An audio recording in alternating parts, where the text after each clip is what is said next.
Ngayon naman, alamin natin ang ulat panahon mula kay Harry Bayona live sa Pag-asa DOST. Good morning sa'yo, Harry.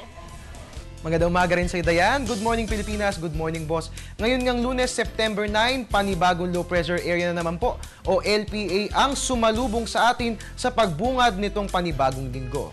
At upang bigyan tayo ng updates hinggil sa nasabing sama ng panahon, makakasama si Pag-asa weather forecaster Alvin Pura. Good morning po, Mr. Pura. Good morning sa iyo, Harry, at good morning din sa inyong mga viewers. Alright, Mr. Pura, isa na naman pong low pressure area o LPA ang namataan sa loob ng ating bansa. Ano po bang latest development hinggil sa nasabing sama ng panahon? Oo, Harry, tama ka. Sa ngayon nga, meron tayong tinatawag na low pressure area. Nandito po yan sa 180 kilometers hilagang bahagi po or nasa West Philippine Sea or hilagang bahagi po ng Puerto Princesa City, Palawan. Ito po yung nakapaloob doon sa tinatawag nating Intertropical Convergence Zone na nandito po yan or nakaka-apekto po yan dito po sa Palawan, Visayas po at Mindanao. Alright, Mr. Pura, ang tanong po ng karamihan sa atin dahil may panibagong low pressure area, mataas po ba yung tsansa na maging bagyo ang nasabing LPA? Sa ngayon, hindi pa po natin nakikita ito na maging isang ganap na bagyo at base sa ating mga weather tools, ito po ay mas malaking chance na maging bagyo pag lumapit po yan doon sa area po ng Vietnam. Sa ngayon po, isa pa lamang siyang low pressure area na nagdadala po ng mga kaulapan dito po sa area ng Palawan area at ilang bahagi po ng Calabarzon.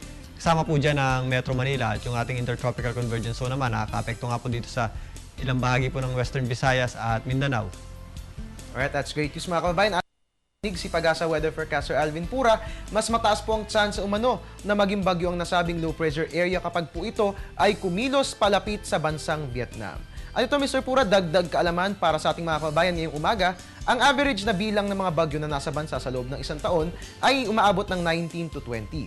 Was there ever a time sa kasaysayan ng ating bansa na nalampasan natin ang bilang na ito? Kailan po ito nangyari? And do you see the same thing happening again this year?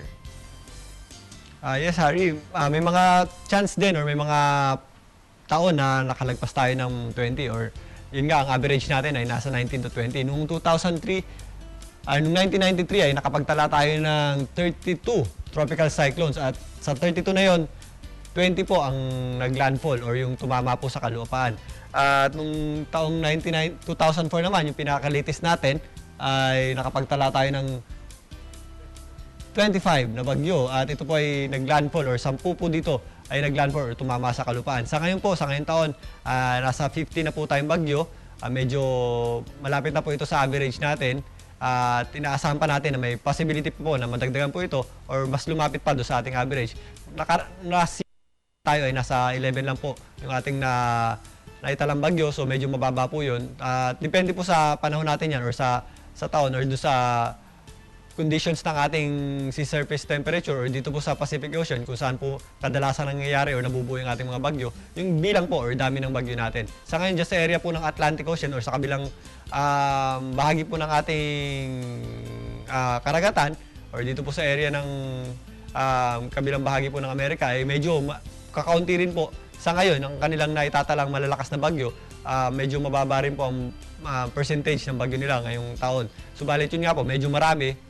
Yung bilang ng dami, pero yung lakas po ay medyo hindi po ganong kalakasan. Dito naman po sa atin, nasa average pa rin po tayo or pumapasok pa rin tayo sa average ng bilang ng bagyo para sa taong ito.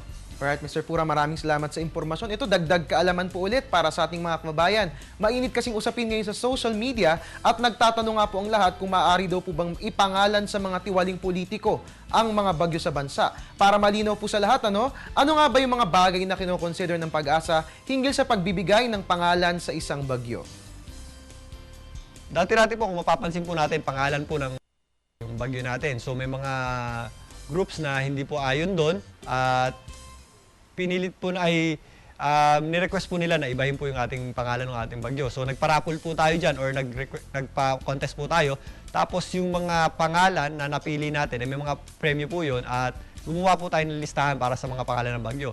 So ngayon, ito po ang mga criteria natin upang para sa mga pangalan ng bagyo. Unang-una, hindi po ito dapat nagsisimula sa letrang N, NG at X. Subalit maaari po ito or magtapos sa letrang NG. Ito po hindi susobra ng 9 characters or 9 letters po yung ating bagyo. At ito po ay merong 3 syllables per name.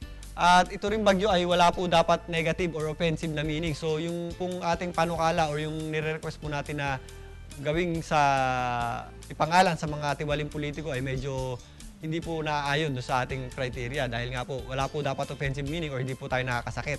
Ito po ay madaling i-pronounce. Ito po ay nasa alphabetical order at kung matapos mo man ito or malagpasan yung 25 ng bagyo or lumagpas tayo doon sa letter, meron po tayong auxiliary list. Katawag na kung sobra man ay meron tayong may ipapalit pa kung hindi po tayo umabot sa 1 taon. At ito pong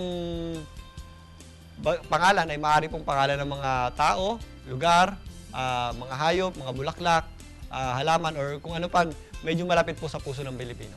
Alright mga kababayan, to answer the question, hindi po pwedeng ipangalan sa mga tiwaling politiko itong ating mga bagyo dahil nga po kailangan hindi po ito offensive o nakasasakit ng sino man mga kababayan. Maraming salamat Mr.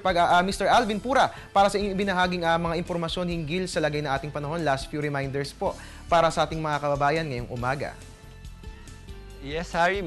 Maraming salamat din sa iyo para po sa ating mga kababayan. Para sa araw na ito, magiging maulap po tayo or makulimlim po ang ating panahon at may mga chances po tayo ng mga light to moderate mga pag-ulan dito po sa Metro Manila. So, ugaliin po natin magdala ng payong. Huwag po natin kalimutan ang mga pananggalang natin sa ulan para sa araw na ito.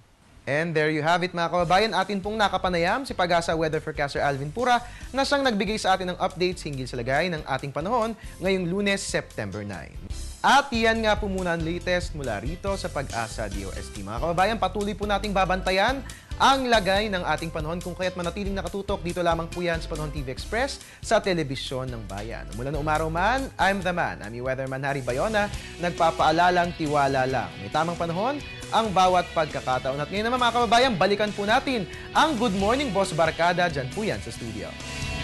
Maraming salamat sa iyo, Harry Bayona.